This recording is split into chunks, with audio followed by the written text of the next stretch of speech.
Programa Opiniões com Alma.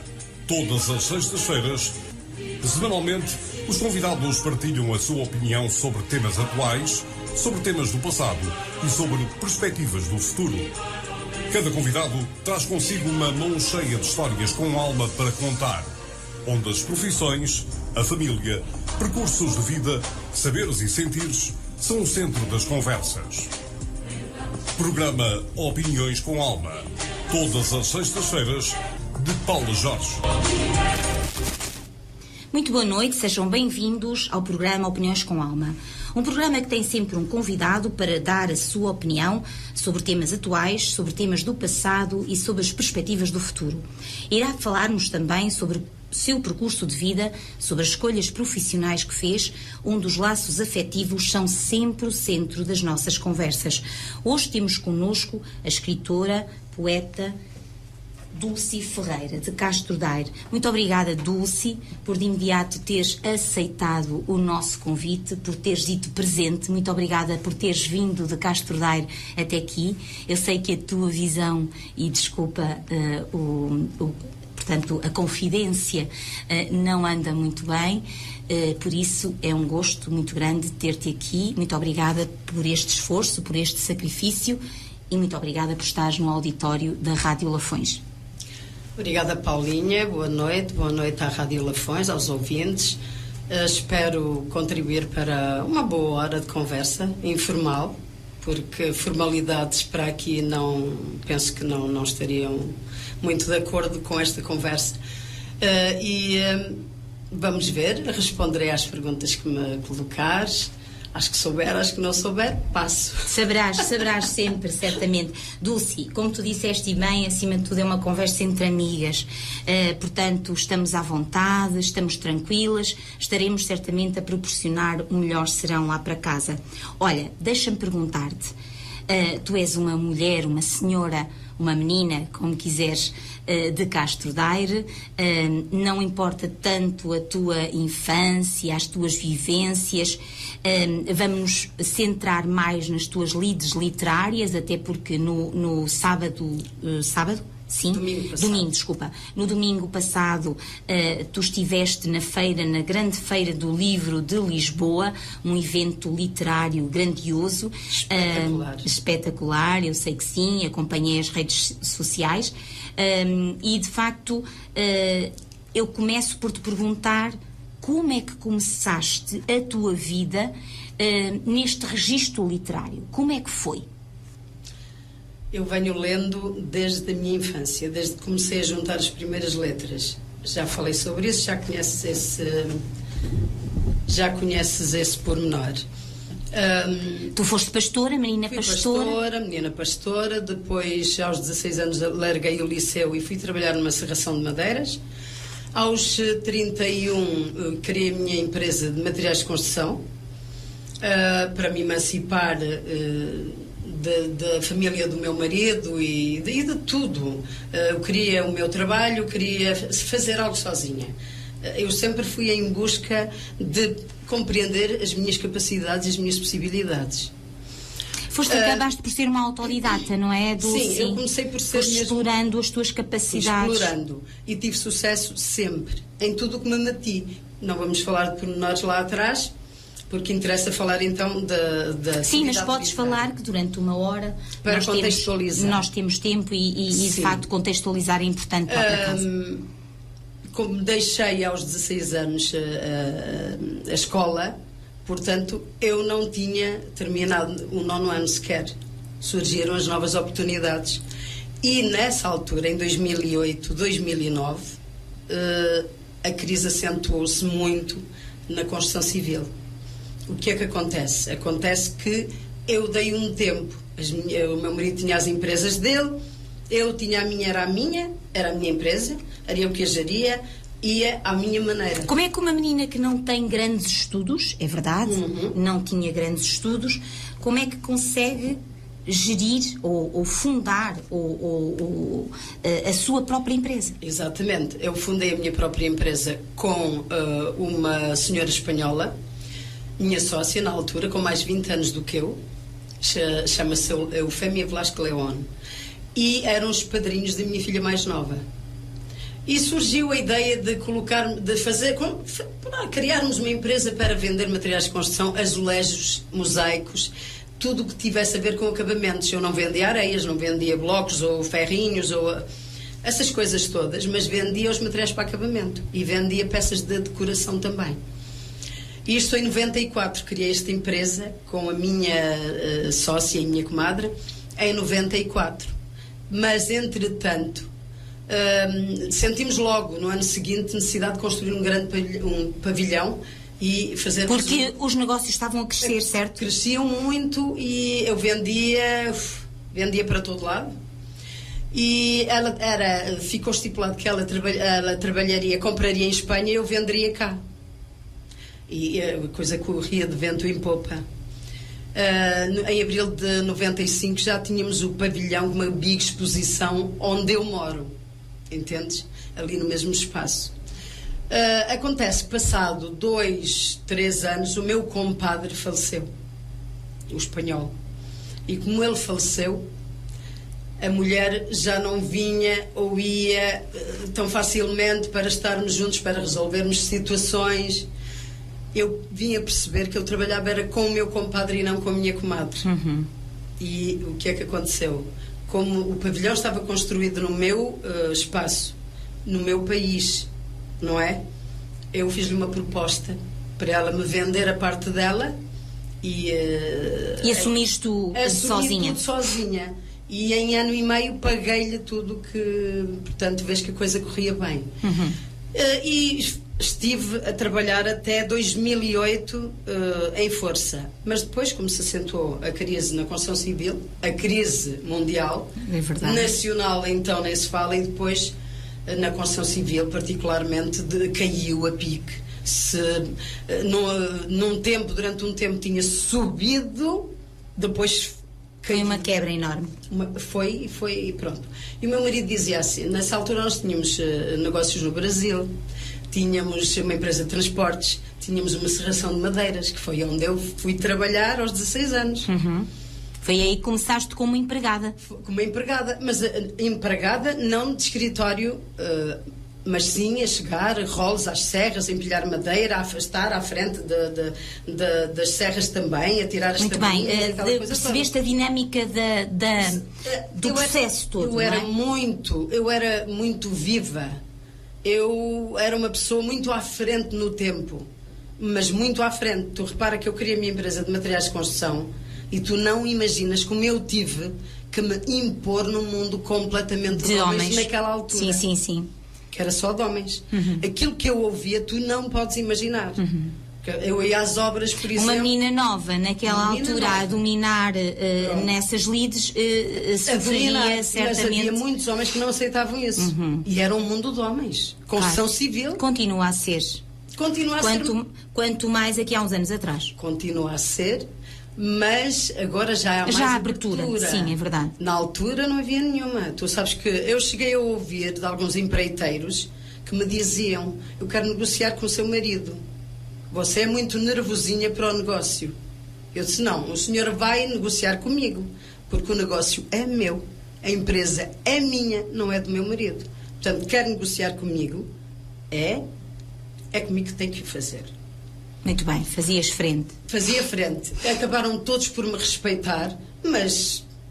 Foi um processo lento. Um processo complexo e ainda sofri algumas investidas quando visitei obras, assédio no próprio local de trabalho, porque eu só lidava com homens e sabes o que é o mundo da construção. Sim, mas é interessante tu abertamente falares nestas situações. Sim. Porque, pronto, é a verdade. As pessoas sabem o que foi a minha vida. É verdade. Eu exigia respeito. Eu criei um escudo de proteção. Muitos chegavam e diziam: você é linda, você é maravilhosa, você é espetacular, você é a mulher que todo homem gostava de ter. Porque eu era realmente bem apresentada, bem apessoada e era dinâmica. E de uma inteligência, eu era tão perspicaz que tu nem imaginas. E eles acabaram por me respeitar, porque eu criei um limite. Eles podiam olhar para mim, mas não podiam tocar-me. Claro, porque eu sofri assédio mesmo. Eu esbofeteei um homem um dia na exposição. Sim, mas é interessante tu sem problema nenhum estás a abordar estes temas, porque efetivamente há muitas mulheres que sofrem assédio e calam-se. E portanto é interessante tu trazeres para aqui, para a não conversa. Tem que se envergonhar. Não tem que se envergonhar. Quem se tem que envergonhar são os outros. São eles. Pronto, mas na altura até eu compreendia que era um mundo rude. Não é? Um mundo um bocado, não havia muita formação, não havia muita educação. As pessoas eram o que eram. Exatamente. Hoje já é diferente, porque já estudam até mais tarde. E mesmo assim, de qualquer das formas, eu impus limites e podiam olhar para mim, às vezes dar um piropo, não me importava nada disso, porque eu tinha que saber levar as coisas. Sim. Agora, tocar-me, não. E fui caminhando. Quando a minha comadre ficou viúva, eu, resolvi a situação assim, propus-lhe comprar a parte dela, comprei a parte dela e fiquei a fazer tudo, fazia tudo um pouco. Eu vendia, comprava, faturava, passava guias de remessa, tudo, fazia o trabalho todo de escritório e entregava na contabilidade. E lidava com todo tipo de pessoas, com engenheiros, com arquitetos, com todo o tipo de pessoas daquele ramo, daquele mundo. Isso foi-te dando até vivências muito interessantes, não é? Isso deu-me, mesmo no mundo dos negócios, uma perspectiva, uns horizontes tais, porque eu ia às feiras internacionais, eu lidava diretamente com as fábricas em Espanha, com todo o tipo de gente, aquelas feiras grandes, mundiais, internacionais, sim, mundiais, claro que sim. Que se entravam ali de todo o lado. Gente, árabes, espanhóis, italianos, tudo, gregos, tudo, aqueles mármores maravilhosos, aquelas coisas todas que vinham de várias partes do mundo, e eu estava ali no meio daquela gente toda. Também um mundo de homens que já englobava algumas mulheres, mas mais na parte de apresentação, para estarem ali, para receberem não como empresário como tu eras. Exatamente, eu uma vez entrei na Expo Nor, sozinha, e o pessoal ficou todo a olhar para mim. Eu dirigi-me a vários stands, falei com uns, com outros, depois passei a comprar também muita coisa, e eu falava com uns e com outros, e eles olhavam para mim e diziam: mas o que é isto? Esta mulher aqui, dinâmica, sem problema nenhum, não... E tive até uma pessoa que me disse que era de fábrica cerâmica de Valadares, quem eu comprava louças, toalheiros, torneiras e essas coisas, que me disse: caramba, pá, és uma mulher fantástica, mesmo. Mas até conseguir tudo isto, eu tive mesmo me impor. Eu consegui. Fala-se muito em empoderamento, e eu consegui essa posição. Eu consegui ultrapassar tudo isso, impor-me perante os homens, perante a sociedade, num mundo de homens, e venci. Até que chegaste à altura em que sentiste que tinhas que estudar mais. Até que não foi bem assim, porque eu nunca imaginei que voltaria a estudar. Aliás, eu nunca imaginei. Sim, porque saíste zangada. Eu sei da tua história, não vale a pena, porque senão nunca mais avançamos para os teus livros. Mas sei que saíste um bocadinho zangada com a escola. Eu saí zangada com a assim escola. Muito rapidamente. Porque eu não me enquadrai no sistema. Eu era muito nervosa, era realmente nervosa. Porquê? Porque quando eu via uma injustiça, o meu sangue fervia e revoltava-se. Revoltava e eu falava. Era muito respondona. E aí os professores apanhavam-me de ponta e castigavam-me com notas negativas, com os menos na caderneta, que na altura aqueles menos doíam-me para caraças. A sério. E eu, nem te conto. Aquilo dava-me volta e eu... foi uma professora de matemática. Eu vou-te falar uma coisa. Eu estou até hoje traumatizada com a matemática. Não percebo, Dulce. Como é que estás traumatizada com a matemática se eras tão boa nas contas da empresa? Era, mas isso são outros 500. Se tu me vieres falar, por exemplo, de equações de frações, dessas coisas todas, de equivalências e tretas, eu não avanço. Nos parênteses, nessas coisas todas. Eu não avanço. Eu chego ali e bloqueio. Agora, em termos de economia e gestão, é diferente. Isso é diferente. Claro. Isso eu nunca erro nas contas. Isso eu percebo. Nem contra mim, nem contra os outros. Fui sempre justa. Só que, repara, eu realmente não me enquadrei no sistema na escola e revoltei-me e reprovei 3 anos no 8º ano. Porque eu não queria lá andar e o meu pai... Insistia. Como é que esta pessoa não segue em frente? Porque eu com o 9º ano ia trabalhar num banco. Era 1 ano. Mas eu cheguei ali e empaquei, apanhei de certa forma aversão à escola, porque depois de a professora de matemática me reprovar, eu desinteressei-me do resto todo. De tudo o resto. Estavas desmotivada? Completamente. Eu estava ali e sabes o que é que eu fazia nos testes? Isto é verdade e que Deus me perdoa. E eu hoje olho para trás e digo: oh meu Deus, isto não pode ser verdade, eu não fiz nada disto. Eu estava nos testes, fazia tudo rápido e virava-me para trás e ensinava o outro descaradamente. A desafiar. E dava-me ao cabo de tudo. Mas eu era assim, pá, era desafiadora, era uma coisa terrível. Para os ouvintes que não tomem este exemplo, não tomem este exemplo as crianças que estão a ouvir-nos. Porque repara, eles não vivem no regime que nós vivemos. Claro, eram outros tempos. Sim, eram outros tempos. Por exemplo, um padre que um dia respondi mal ao padre. O padre passava entre os meninos com o ponteiro comprido na mão e era pemba na cabeça de um, pemba na cabeça do outro, tal daqui, tal dali. Até que eu disse ao padre, ele mandou-me ao quadro fazer qualquer coisa e estava sempre tim na minha coisa com o ponteiro. Eu disse: ó, Sr. Padre, pelo amor de Deus, isso não vale. Isso não pode ser. Respondeste-lhe à letra. Respondi e disse: isso não pode ser. Está-me a magoar porquê? Epá, essas coisas, porque ele magoava-me a mim, mas magoava os outros meninos. Claro, não te calavas. Divertia-se e eu não me calava. Claro. E depois, se houvesse algum menino que estivesse a sofrer de algum, sei lá, alguma injustiça ou assim, eu ia lá e metia-me. Eras uma justiceira. Eu uma vez esmurrei um colega até sangrar de nariz, tu vê só. Eu fiquei tão nervosa que eu dei-lhe, mas ele meteu-se comigo. Mais tarde senti-me com um remorso terrível, sabes porquê? Porque ficámos muito amigos, ele acabou por namorar uma amiga minha, mas aos 20 e poucos anos morreu de leucemia. E repara que ficou-te sempre aquela mágoa de eu lhe ter feito aquilo. Não, com certeza que ultrapassaram isso e bem. Dulce, vamos avançar. Pronto, então a escola ficou lá atrás. O meu pai chorou quando eu disse que não queria mais trabalhar. E como eu já namoriscava o filho do patrão, um dia o que seria meu sogro disse-me: andas a fazer o que é na escola se não te interessas? Vais trabalhar connosco. E eu fui trabalhar com eles. Só que depois era um problema. Em primeiro lugar, eu não admitia que ninguém me mandasse fazer nada. Eu tinha 16 anos, mas eu não estava habituada a que me dessem ordens. E eu sempre fui uma criança muito autónoma, muito espevitada, detestava que me dessem ordens. E se me dessem ordens para eu fazer uma coisa, eu dizia logo que não fazia. Eu fazia, mas as pessoas não ficavam a saber que já estava feita. Até que se davam conta.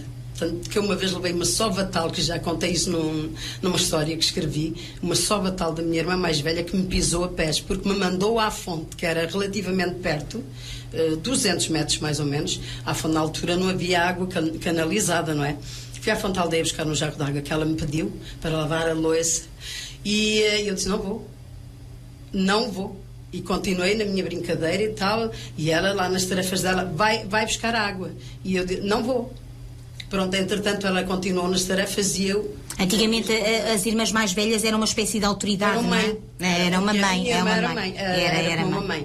E eu dizia: já foste? E eu: não vou. Mas entretanto eu pego no jarro, vou à fonte, encho o jarro de água para veres o tipo de pessoa, de um espírito de contradição total. Eu fui à fonte, enchi o jarro de água, vim para casa, coloquei o jarro devagarinho no mesmo sítio. Exatamente. Minha irmã chegou e disse: já foste buscar água? Não vou. Vai lá tu. E ela: tu vais buscar a água? Não vou. Deu-me uma sova tal. Quando até a pés me pisou. Quando eu lhe disse: ai, não fez aí a água já está aí. Ela disse: meu Deus do céu. Quando foi ver a água estava lá, ela disse: oh meu Deus do céu, esta miúda é não existe. Não existe. Mas isto era a minha realidade, era o teu feitio, era o teu feitio. E depois, se alguém se metesse comigo, com o que eu tivesse na mão, era o que é. Isso eu também não percebo porque é que eu era assim. Haveria revolta por alguma coisa? Haveria ali qualquer revolta por uma situação qualquer? Tu certamente te saberás explicar melhor.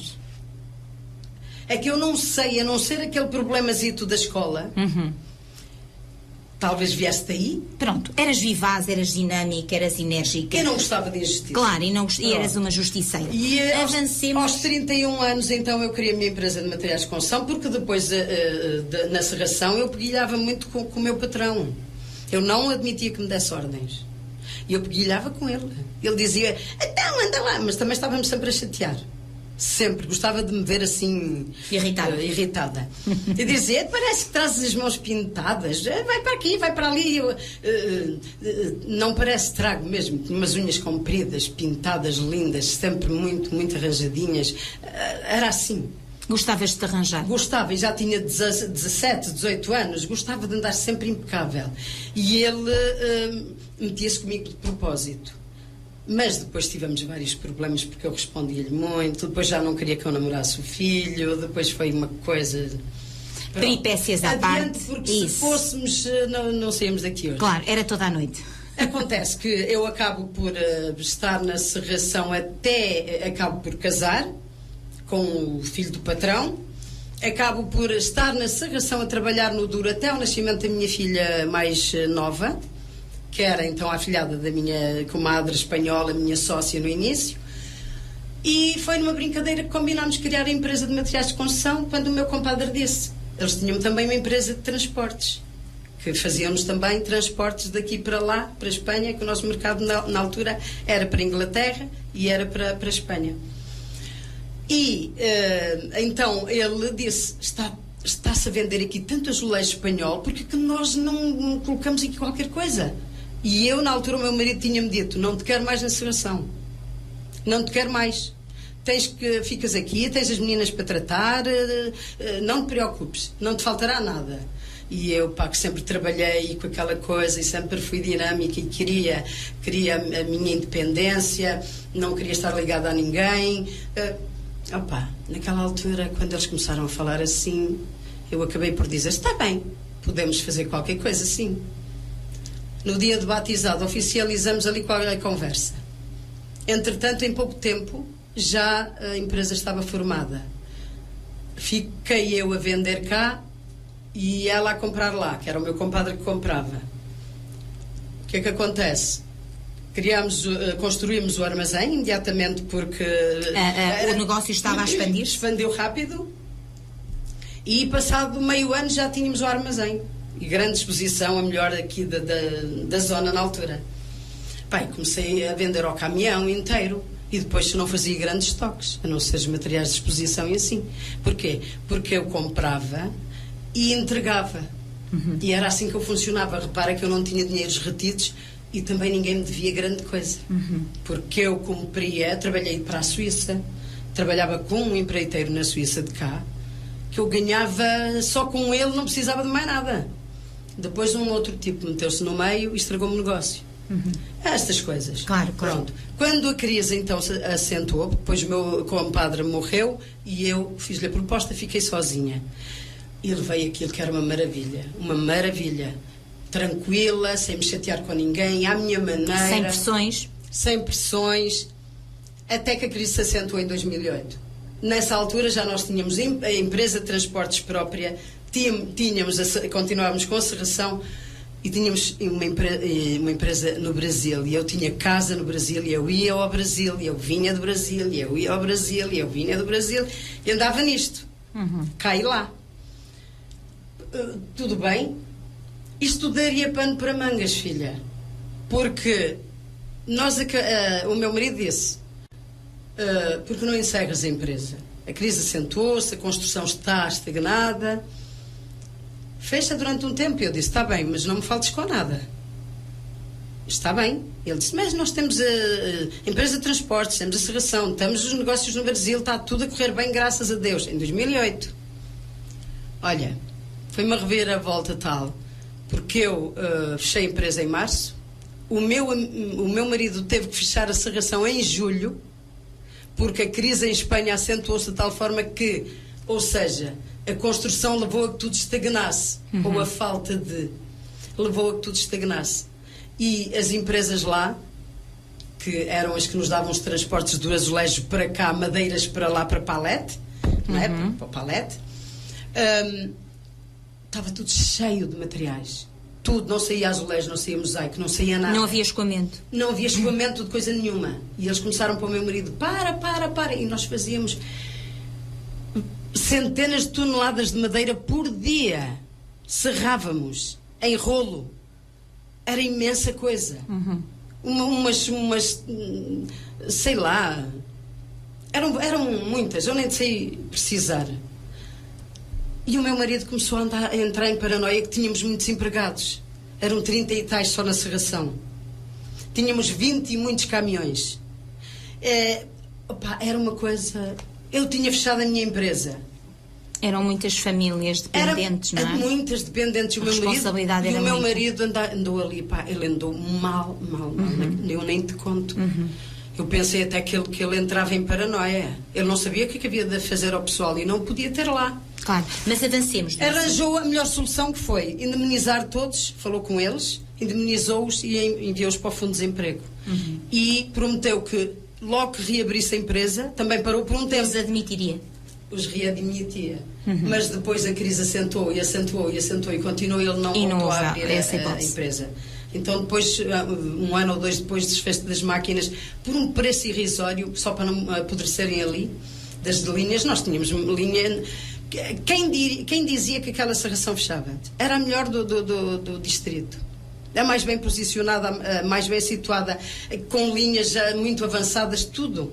Entendes? Dá-te pena pensar nisso, não é? Dá pena. Eu estava a ver o batizado das minhas filhas e houve uma parte em que o fotógrafo foi filmar a produção toda. Foi um avivar de memória extraordinário que deu uma saudade, nem imaginas. Porque já passou tanta gente por nós já damos trabalho a tanta gente.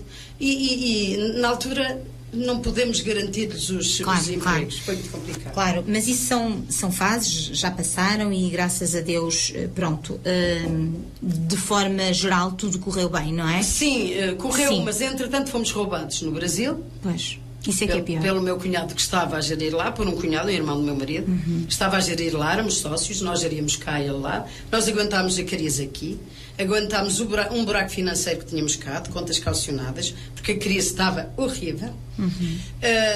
O pior problema eram os combustíveis.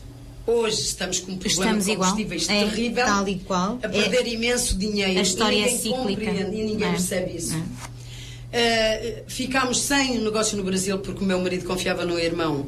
Ele foi vendendo, que lá tínhamos gasolineiras, apartamentos, construção, tudo. Tínhamos lá negócio, nem imaginas. Ele foi desfazendo-se de umas coisas e adquirindo outras e não colocava em nome da empresa que tínhamos lá. Quando a gente veio a ver, já não tínhamos nada, mas isso daria pano para mangas. Sim, claro. Vamos às tuas lides literárias. Foi então que eu... Veste sem fazer nada, salvo seja. A minha filha mais velha disse: mãe, vais agora estudar. Que estás parada profissionalmente, tu vais-te matricular num programa que é o surgiu, RVCC. Que era o RVCC, portanto, as novas oportunidades.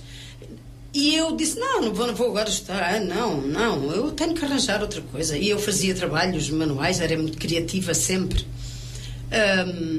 Mas não, mãe. Não terminaste o liceu, vais terminar agora vais fazer o 9º ano, vais-te inscrever e vais fazer o 9º ano. Não é que eu inscrevi-me, eu fiz tudo e mais alguma coisa de muito sério, fiz trabalhos para os outros, não é segredo, muita gente fez trabalhos para outras pessoas, eu fiz também, levei aquilo muito a sério e fui empurrada pelos avaliadores, sempre em frente. Em pouco tempo eu tinha já o 12º ano feito. E até que o avaliador deu-me uns créditos mínimos, porque o trabalho não era meu. Como é que o trabalho não era meu? Ele é que dizia que o trabalho não era teu. Não, os coordenadores... Não acreditou na qualidade do trabalho. Os coordenadores diziam: este trabalho é demasiado académico, não é dessa senhora. Quem lhe está a fazer, uma altura qualquer, numa reunião, os coordenadores estavam reunidos e a minha orientadora foi confrontada com essa questão. Não é a Dulce que está a fazer isso. És tu que estás a ajudá-la. O trabalho é demasiado académico. Não é para uma pessoa que trabalhou numa serração, nem que trabalhou em materiais de construção. Não é. Olha, no final, ela saiu a chorar da reunião e falou à minha irmã que trabalha no liceu: sabe que me fizeram isto? Sabe que me confrontaram assim assado? E a minha irmã disse: a sério? Deixe lá. Vamos ver. A minha irmã sabe como safar-se nesse sentido. Quando foi a defesa da tese, não é? Porque tínhamos que defender uma tese, eu fiz tudo diferente dos outros. Eu já terminei com a minha poesia, eu fiz um filme. Já na altura apreciavas a poesia? Isso foi desde sempre. Desde sempre. Porque eu lia muito, eu aprendi a escrever, a ler. Porque lia muito e lia tudo e agora não sei nada. Eu aprendi a escrever, a ler, eu lia tudo. Agora esqueço já bastante o que foi que li, sei os autores, se me falam nos autores eu lembro, mas eu não consigo citar um ou outro assim, a não ser os mais... A memória vai falhando, é normal. Vai falhando, e como eu passei por problema de saúde, que tu sabes. Claro que sim. Ora, vamos lá às lides literárias, senão nós não saímos daqui.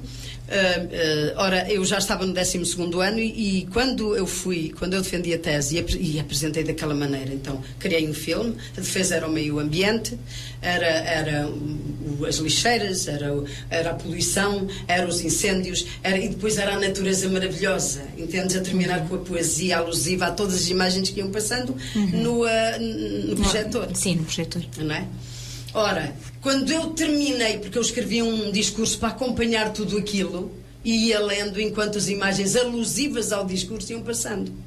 Ora, naquela altura, quem é que fazia isso? As pessoas faziam um PowerPointcito, falavam ali um ou outro ponto mais importante da sua experiência de vida ou história de vida.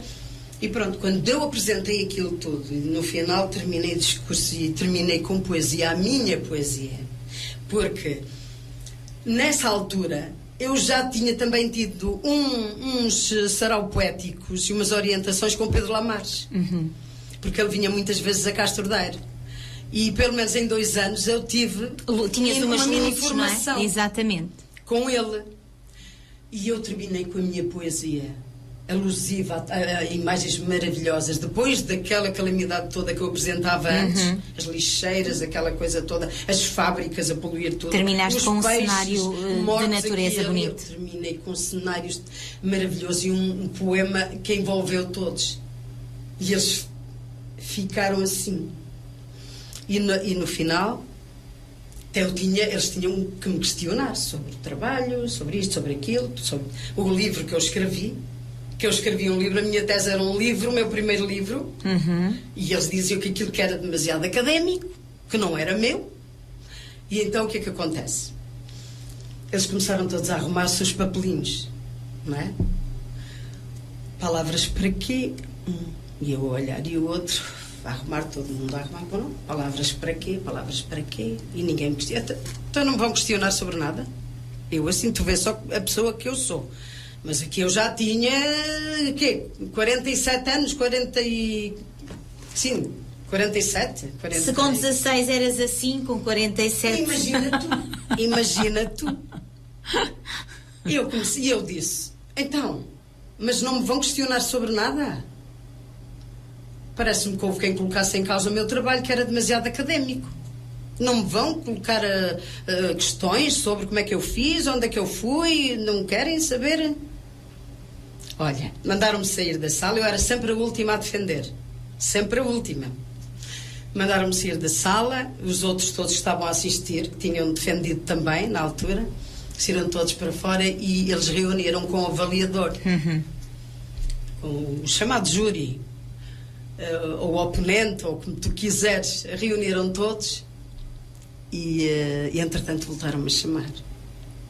Mas antes nós tínhamos estado a falar, quando eu lhes perguntei se não tinham nada para me questionar, eu acabei por eu mesma fazer mais um discurso e falar-lhe de projetos que eu tinha na manga.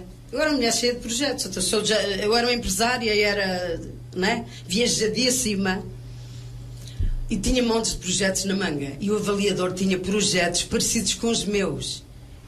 E quando eu entrei na sala, a primeira coisa que o avaliador, porque eu depois disse também, eu perco-me aqui um bocadinho, é tanta informação, que eu disse, colocaram em causa o meu trabalho e não me deram os créditos que eu merecia, porque eu defendi todos os temas em discussão do programa. Eu mereço no mínimo 76 créditos. Seria mais 1 ou 2.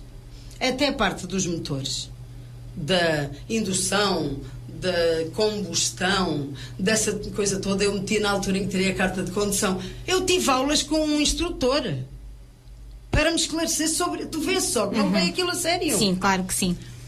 E eu contestei os créditos. Eu disse, deram-me 58 créditos, o mesmo que deram aos outros que eu ajudei a fazer o trabalho. Claro, claro. Entendes? Sim.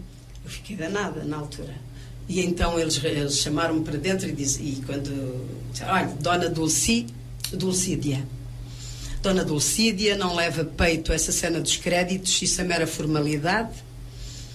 Eu tenho um desafio, disse-me o avaliador, eu tenho um desafio para lhe propor, como eu estava desempregada e tínhamos estado a falar de projetos, eu tenho um desafio para lhe propor.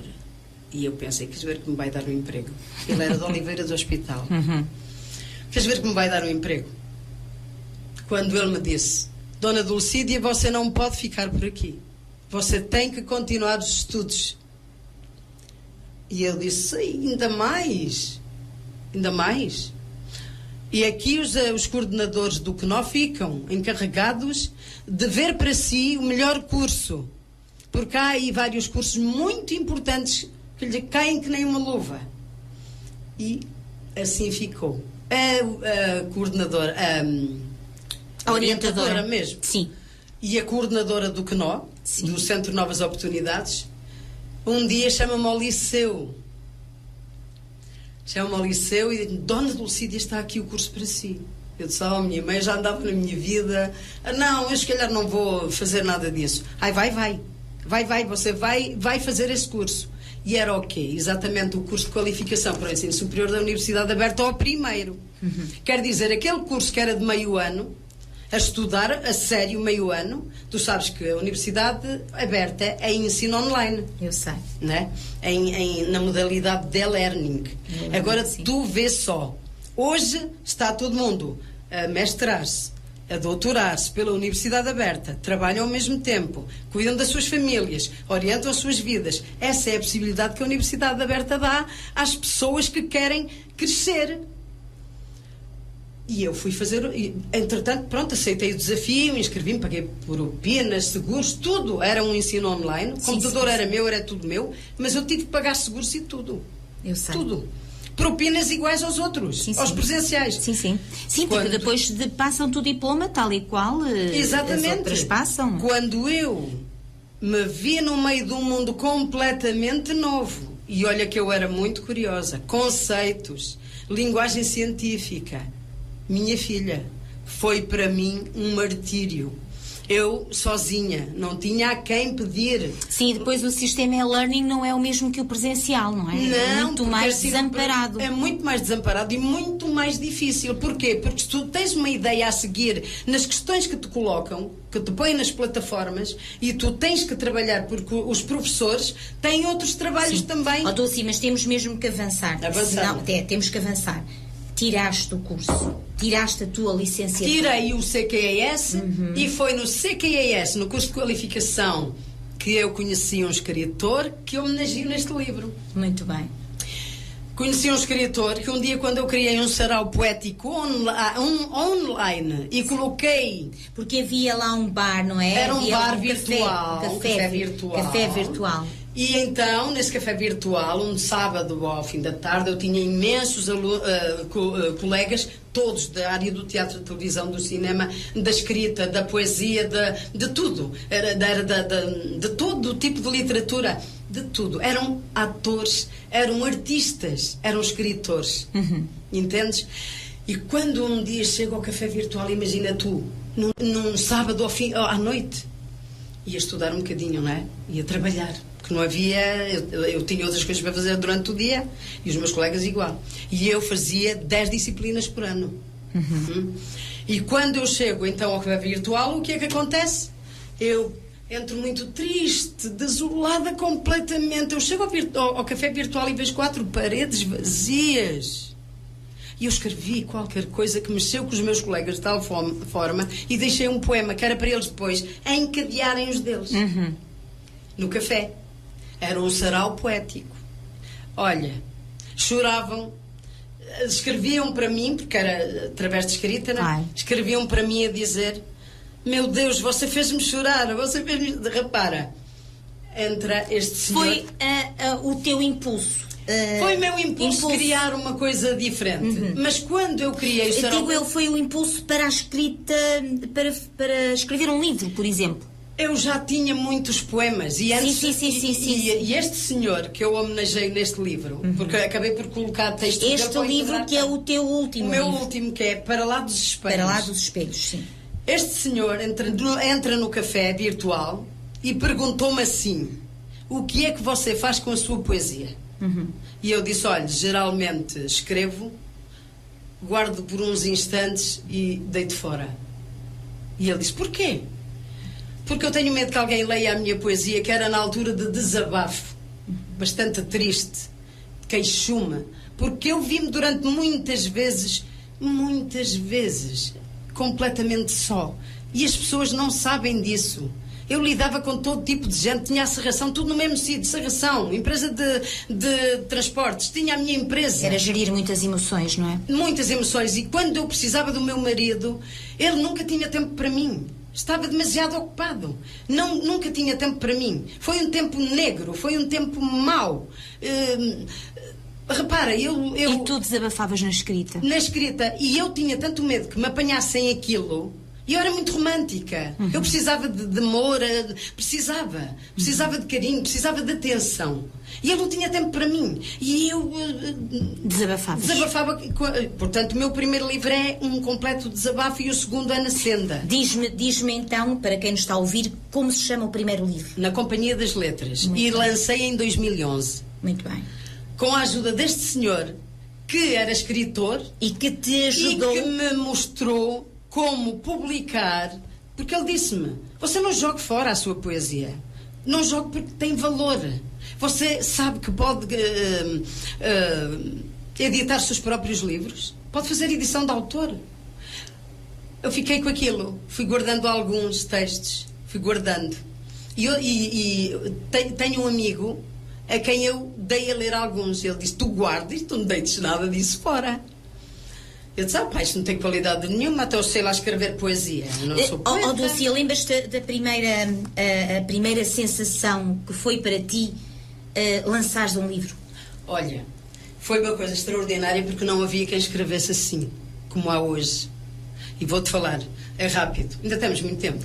Temos 15 minutos. Ai, só? É verdade. Então não dá. É, mas rapidamente. Marcamos noutra altura. Marcamos noutra altura.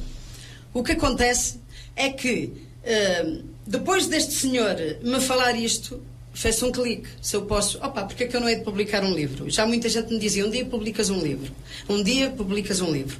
E eu disse: por que não? Eu fiquei a saber que ele tinha uma editora própria.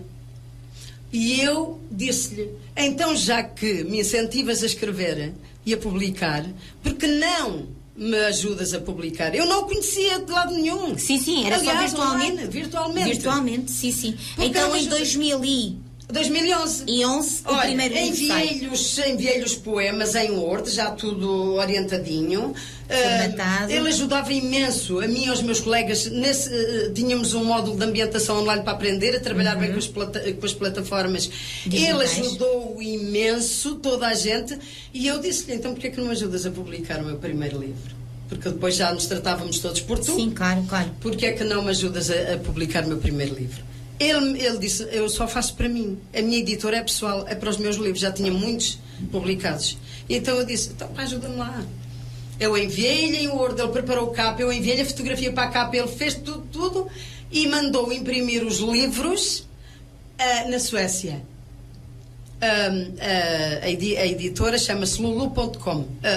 Pronto, o site é lulu.com. Mandei fazer logo 300 livros. E depois mandei-lhe fazer mais não sei quantos. E quando eu criei o evento de lançamento, eu não sabia. Repara, Era um orgulho aquela obra. E quando as pessoas começaram a ver, ela vai lançar um livro. Quem é que ela pensa que é para lançar um livro? Ali em Castro Daire.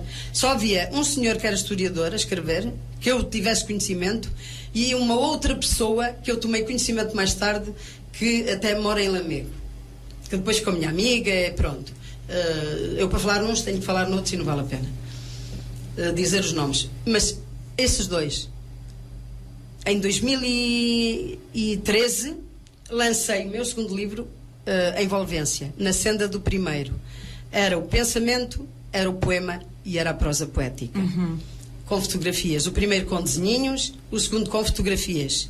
Já. Em 2013. Em 2013, em edição de autor, porque entretanto, pronto, cada um seguiu um curso diferente, claro, depois para a licenciatura, porque foi eu, quando terminei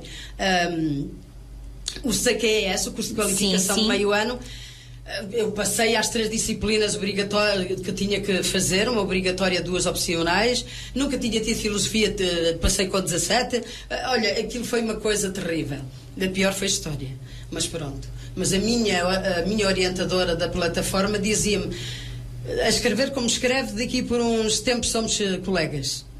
Ela acreditou em mim, entendes? E eu comecei a acreditar também que podia. Uma colega minha, eu disse: não, agora fico aqui pelo CQS, termino este curso e nada. E a minha colega disse: não, vamos as duas. Agora vamos para a licenciatura e vamos as duas. E eu disse: tem que licenciatura? Diz-me ela: de que é que gostas? Artes, também eu. Então vamos para artes. E fomos para artes. E foram 3 anos consecutivos a 10 disciplinas. A minha colega não. Outros colegas não, porque eles faziam 2 disciplinas por semestre. E foi nessa altura que te aconteceu o problema de saúde? No último ano de licenciatura, que eu passei por um cancro. Passei por um cancro e nessa altura eu estava a escrever um romance. Já vinha a escrever um romance que era o Rosas Brancas. Já há 2, 3 anos eu escrevia uma semana, parava 2 ou 3 meses, depois mudava a história toda. Era um processo longo, não é? Foi um processo longo. E processos, pronto, eu já tinha escrito bastantes coisas. Se eu não fizer mais nada não importa, porque eu já me testei, já escrevi. Já tinhas 2 livros escritos. Já tinha 2, não é? E então o que é que acontece? Acontece que quando eu me dei conta que podia não estar cá no ano seguinte e que me questionei muitas vezes se estivesse, eu não pensei na minha doença. Eu fiz tudo o que me mandaram. Fiz os tratamentos, fiz quimioterapia, fiz radioterapia e ainda fiz 2 operações de braque, operações com internamentos. Uma numa semana, outra noutra semana, já depois de limpo. Porque eu também me submeti a estudos. E num dia, já no 3º ano de licenciatura, eu disse para o meu médico, ele marcou a primeira braque para dia 18 de junho. E eu disse: doutor, não pode ser. Não pode ser. E ele, no IPO, e ele disse: o quê? O que é que não pode ser? E eu disse: eu não posso, eu tenho que ir fazer um exame. Tinha um exame marcado. Exame da universidade. Tinha um exame marcado. E ele disse: o quê? Vai fazer um exame? Até mas você acabou de fazer todos os exames. Já fizemos todos os exames. E eu disse: não, é da universidade. Estou a terminar a minha licenciatura. E ele disse: raio da mulher. E depois disse-me: sabes o que é que ele me disse? Nem pense. A saúde em primeiro lugar. Está tudo a correr tão bem, agora nada vai impedir. Façam recurso. E eu disse: vai ser o meu primeiro recurso. Sabes o que é que eu fiz? Assim que fiz as braques, tive que fazer um outro recurso, porque naquele entretanto já não estava bem, estava toda queimada, estava toda uma miséria, mas estava cá. E tu sabes que eu passava a semana em Coimbra com a minha filha e com mais 4 coleguinhas no apartamento. Eles estudavam nas coisas deles, eu estudava nas minhas e escrevia o meu romance. E eu só pedia a Deus... Rosas Brancas. O Rosas Brancas. E eu pedia a Deus: meu Deus, olha, já agora deixa-me lançar um romance. Era isso. Não quero morrer sem lançar o meu romance. Foi o teu 3º livro? O meu 3º livro. Rosas Brancas. Rosas Brancas, que lancei... Que lançaste juntamente com outro? Não. Lancei... Não. Acabei por escrever o romance, depois ajudou-me a caminhar. Terminei a licenciatura, lancei o romance... terminei a licenciatura em 2014. Continuei a escrever o romance, lancei-o em 2016, levou imenso tempo a rever. Tu sabes que as obras levam mais tempo a rever do que por vezes a escrever. levou imenso tempo. Em 2016 lancei essa joia que é Rosas Brancas, que é extraordinário, onde eu coloquei as minhas experiências de viagens, onde eu coloquei o meu conhecimento universitário, onde eu coloquei, é um livro pedagógico. Em 2016. Em 2018 lancei 2 livros juntos, que é uma coletânea de um prosa poético, outro poesia, chama-se Utopias do Pensamento, volume 1, volume 2. Em 2020 lancei mais 2 livros em plena pandemia. Mais 2 livros. 2020, lembrei esses 2 livros. Lembro que é Pequenos Contos, Trechos de Realidades, que fala de tradições, está muito lindo. Lancei na Igreja de São Juninho, a minha terra, e a capa é precisamente a Igreja de São Juninho. Foi uma cerimónia muito bonita, eu estava presente. E tu estavas lá, muito que bonita. Filmaste aquilo tudo. Muito bonita. E depois, junto com esse, lancei um de pensamentos, um livrinho pequenino, que é um mimo que se traz na carteirinha, e é de pensamentos, pequenas frases, simples, para reflexão. Reflexão e de motivação para a vida. E de motivação para a vida. Dulce, deixa-me só fazer aqui uma pausa.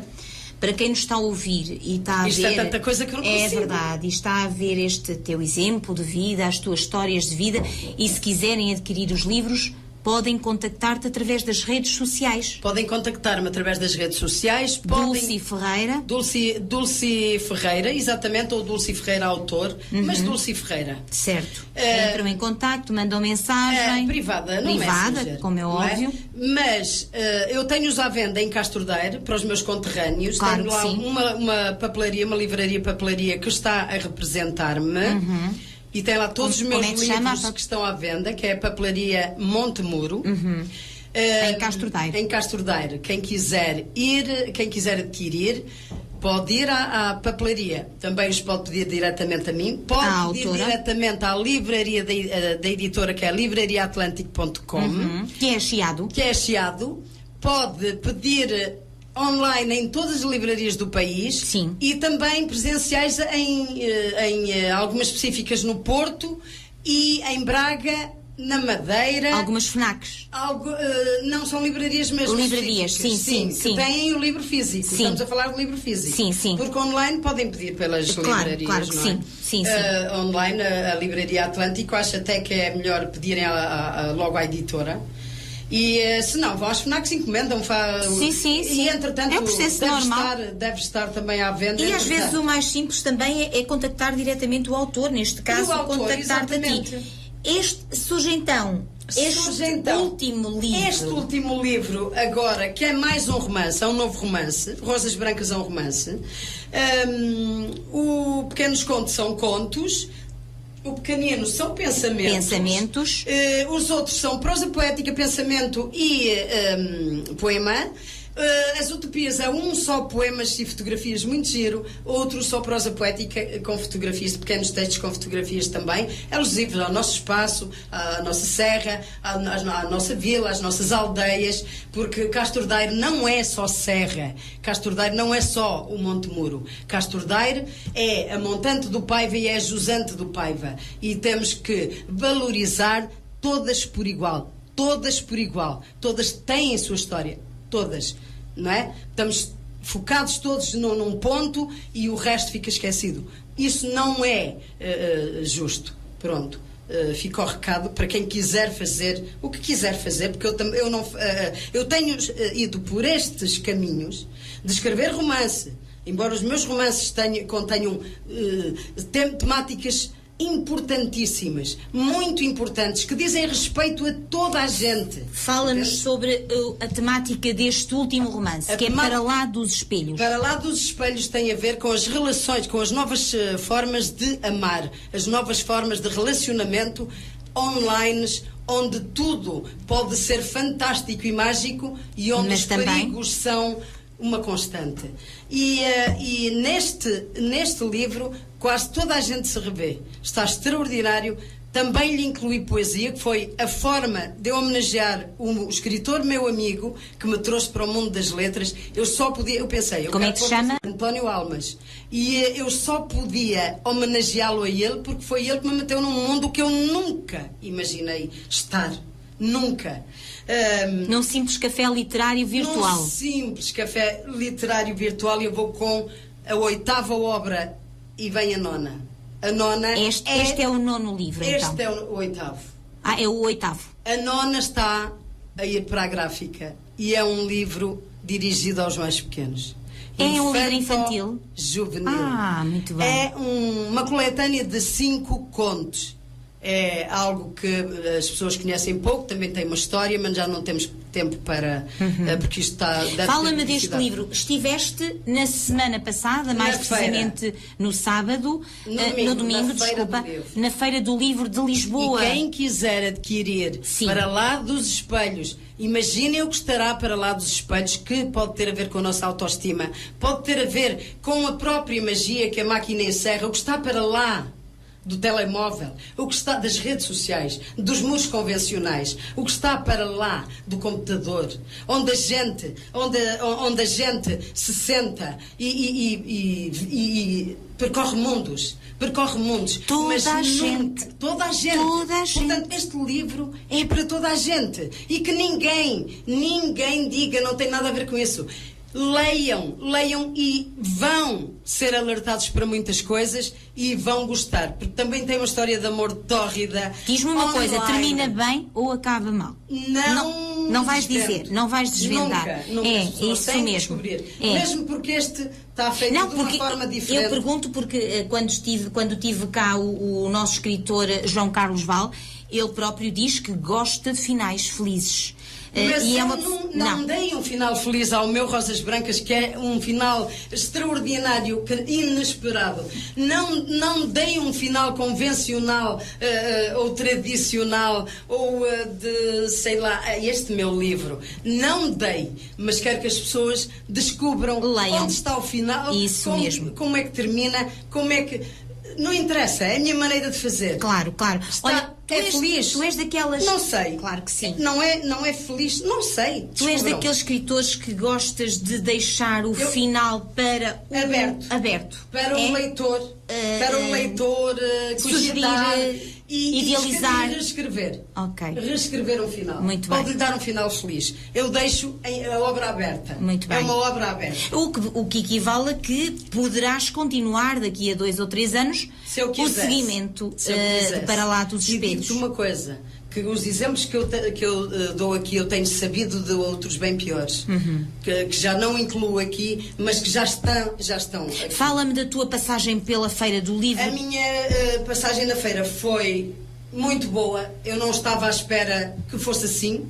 Foste bem acolhida. Não ia com expectativa, porque mesmo à última da hora, tantas pessoas que eu convidei, tantas... E no dia em que, quando eu estava a caminho de Lisboa, não vou poder estar. Levei comigo os meus compadres de Lalim. E a minha comadre dizia: Dulce, não fiques triste, estamos lá nós. E eu disse: sim, todo mundo a desmarcar, não vou lá ter ninguém. Minha querida, o eu ir no domingo, o eu ir sozinha, isto serviu para eu ter uma noção do meu público leitor anónimo. Porque as pessoas que eu convidei, muitas não estavam lá, mas apareceram outras que eu não imaginei que estivessem. Entendes? Sim, claro. E outras eu nem conhecia. Simplesmente pararam, interessaram-se pelo que eu estava a dizer, mesmo porque as temáticas interessam a toda a gente, e pararam. E escutaram e gostaram. E o livro, e eu disse, ainda bem que os outros não vieram, não tínhamos livro novo para lhes dar, e eles, geralmente, os amigos que a gente leva já têm o nosso livro, o anterior. Não é? Pelo menos comigo acontece. Olha, esgotou completamente, a meio da sessão. Esgotou como? Como assim esgotou? Não tínhamos livros para vender na Chiado. Chiado normalmente leva 10 leva 10, ou mais coisa, menos coisa. Outros já tinham comprado, levaram para eu assinar.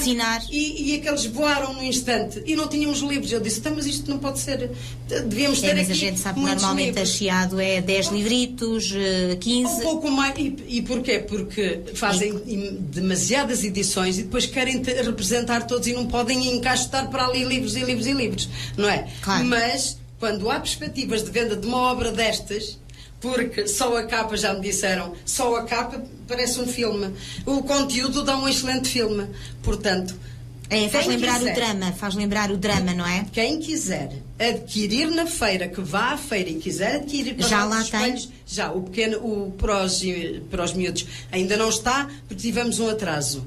Sim, mas esse ainda vai ter o lançamento, não é? O lançamento será em simultâneo. Será em simultâneo? Em simultâneo. Sim, está marcado. Ainda não tiveste o lançamento desse. Não, eu agora ainda não fiz o lançamento a este livro e já tenho a minha edição esgotada. A edição já está esgotada? A minha edição esgotada, eu não tenho livros. Portanto, mandaste vir 300, digo 200. 200 e já... Comprei 200 de edição, aquela coisa toda, de promoção. Sim. E já estão todos vendidos? Foram. Olha que maravilha, que bom. E agora para o lançamento pediremos mais, que graças a Deus as edições são Quando vai muito ser o mais lançamento, Dulce? Já tens perspectiva? Tenho perspectivas para 29 de outubro. 29 de outubro. Muito bem, calha um domingo? Calha um sábado. Um sábado à tarde. Será surpresa. O local será surpresa. Se puder ser num sítio que eu cá sei. No Centro Cultural de Não, desta vez não estava a pensar ir para aí. Mas se puder é um espaço muito agradável. É um espaço que eu depois quero surpreender. Sim, claro que sim. Pronto. Aguardamos com expectativa. E penso que as pessoas vão também de gostar muito do livro. Então vais aproveitar para fazer o lançamento dos dois livros? Dos dois livros. Muito bem. Já venho há várias edições fazendo livros aos pares. Desta vez não queria, mas não tive hipótese, e vou-te dizer porquê. Eu não tive hipótese porque não quero sobrepor-me aos meus amigos. E os meus amigos têm os fins de semana, há sempre lançamentos, há sempre eventos. Sim, e eu não queria sobrepor-me. Quero dar espaço para as pessoas lançarem os seus livros. Porquê? Porque durante a pandemia toda a gente escreveu muito. Claro. E agora toda a gente quer ver o seu menino nas mãos, nos braços, senti-lo, cheirá-lo, palpá-lo. É legítimo. E eu não quero sobrepor-me a ninguém. Até porque se te sobrepuseres, perdem eles e perdes tu. Perdemos todos, não é? Todos. É verdade. E nesse caso, resolvi então lançar os dois. Não era, que me perdoem as pessoas a quem eu disse que não tinha intenções de o fazer, mas neste caso justifica-se. E lançarei então a 29 de outubro. Muito bem. Entretanto, quando tiver a obra pequena dos pequenos nas mãos... Infanto-juvenil, já tem nome? Tem. Não vais não vou dizer aqui. Não vou dizer aqui. Pronto. Lá mais para a frente. É muito giro. Pura criatividade. São 5 contos. É uma coletânea de 5 contos. Então vais a encantar uma faixa etária que nunca tinhas explorado. Quer dizer, eu tenho outros livros escritos para os pequenos e esta obra está escrita desde 2018. Estava em gaveta. Estava na gaveta. Tinha que sair. Claro. Foi ilustrada por uma pessoa fantástica e talentosíssima. Quem é o ilustrador? É o professor, não sei se conheces, professor Augusto Soares. Conheço perfeitamente. Conheces? De Castro Daire. Foi meu colega de EVT. Exatamente. Conheço perfeitamente. É um excelente profissional. Não sei se ainda está no ensino, não sei. Não, já está reformado. Já está reformado. Mas eu lembro-me quando dei aulas em Castro Daire, excelente. Pronto. Ele é que ilustrou. Então, como pessoa... Maravilhosa. Porque eu procurei uma jovem lá de Castro Daire que já me acompanhava em alguns eventos da apresentação dos meus livros e de lançamento. Essa moça muito prendada, é formada em arquitetura neste momento e já desenhava muito bem. E eu queria que fosse ela, mas quando eu tentei entrar em contacto para termos uma reunião, nunca me respondeu. Não sei se mudou de telemóvel, não sei se nas redes sociais também não me respondia. E tu arranjaste outras alternativas? Arranjei alternativas e estou contente. Estou contente, professor, porque já me está a ilustrar um outro. Olha que maravilha. Já estás noutro livro, portanto... Meu Deus, esta gente não para, é incrível. Não é isso. Eu dou-vos os parabéns. Este projeto agora é de agora. Este projeto que está a ser ilustrado é de agora. É de agora. Este do Infanto-Juvenil que vais lançar já vem. Já vem de longe. Era para ter sido lançado há bué tempo. Muito bem. Dulce, dou-te os meus parabéns por esta dinâmica toda, por esta energia. Muito obrigada. Muito obrigada por teres enriquecido muito o nosso programa. Muito obrigada por estes testemunhos que aqui deixaste, frontais, honestos, que é como se pretende. Dulce, continuação de muito sucesso. Agradeço-te mais uma vez esta hora. Para nós. Quero que vás muito devagarinho daqui de São Pedro do Sul para agora de noite é que é Castro pior. Daire. Porque é por causa de umas manchas que eu tenho. Eu tive umas tromboses por stress nos olhos. Foi muita coisa ao mesmo tempo. Foi angústia. Afetou-me imenso. Tive nos dois olhos. Primeiro num e depois afetou o outro. E então, como foi ruptura nos nervos ópticos, não tenho hipótese que é irreversível. Então tenho que aprender ali. Não há como operar, não há nada.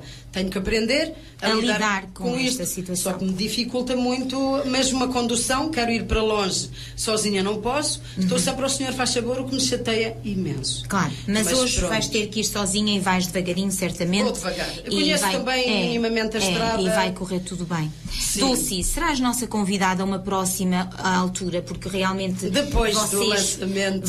Exatamente, depois do 29 de outubro, vocês de Castro Daire têm uma genica incrível. Parabéns. Temos muita gente. Parabéns.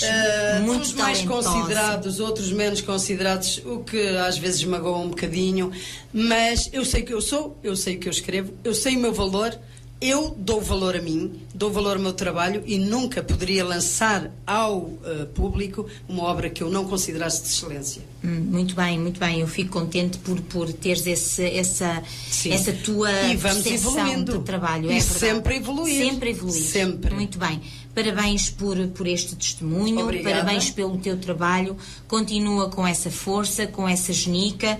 E depois no dia 29 cá estaremos para falares desse evento fantástico que eu sei que vai ser. Fazer num local que será diferente. E que eu estarei, se Deus quiser, presente. E que penso que vocês vão gostar. É algo em que eu estou a apostar. Não vou adiantar porque pode-se concretizar ou não. E entretanto, se não se concretizar, se não for a tempo, eu tenho que ir para outro espaço. Neste caso o auditório ou então e a Casa da Cultura é um espaço espetacular, fantástico. Exatamente. Mas e, portanto, tu sabes que eu mobilizo, eu ando a tentar descentralizar. Não pode ser tudo no Centro Cultural ou tudo na biblioteca, temos que levar a outros lados. E neste caso eu já levei a São Joaninho à minha igreja, como tu sabes, em 2020. Verdade, e um evento muito lindo. Um evento lindíssimo, num lugar fantástico. Verdade. O livro, os livrinhos também eram alusivos às tradições da aldeia, às minhas vivências, dos meus irmãos, da minha mãe. Eu relato acontecimentos fantásticos. Falas sempre da tua mãe com muito carinho. Nos pequenos contos, e é como eu te digo. Portanto, se eu, ao descentralizar para São Joaninho, agora quero levar a outros lados. Isso não importa. Mesmo. Ou ficar no mesmo sítio, ou não importa. Entendes? Muito bem. O importante é apresentares com essa alma, com essa que lançar este menino maravilhoso que graças a Deus vende muito. Muito bem. As pessoas que não encontrarem fisicamente, que encomendem. E era isso que eu tinha a dizer. Na feira, quem for à feira até dia 11 pode adquirir os livros de qualquer autor com 20% de desconto. Que é uma maravilha. Este livrinho custa 15 euros, vende ao público, compram a 12. Muito bem. É fantástico. É de aproveitar. Dulce, muito obrigada. Mais uma vez te agradeço por teres estado presente. Sucesso para ti também e para os nossos amigos que vão amanhã à feira. Que vos corra lindamente, que para mim correu maravilhosamente, e eu tive essa percepção do público que eu não conheço e que compra e que me lê. Muito bem. Isso foi muito importante para mim. Ter essa percepção. Ter essa percepção. Muito bem. É verdade. Dulce Ferreira foi a nossa convidada de hoje, a escritora de Castro Daire. Muito obrigada, Dulce. Obrigada a ti mais por uma esta vez. Oportunidade. Muito obrigada a nós. Sucesso. Muito sucesso obrigada. Também. Para ti também. Muito obrigada. Opiniões com a Alma chega ao fim. Quero agradecer aos ouvintes a vossa companhia. Até para a semana, se Deus quiser.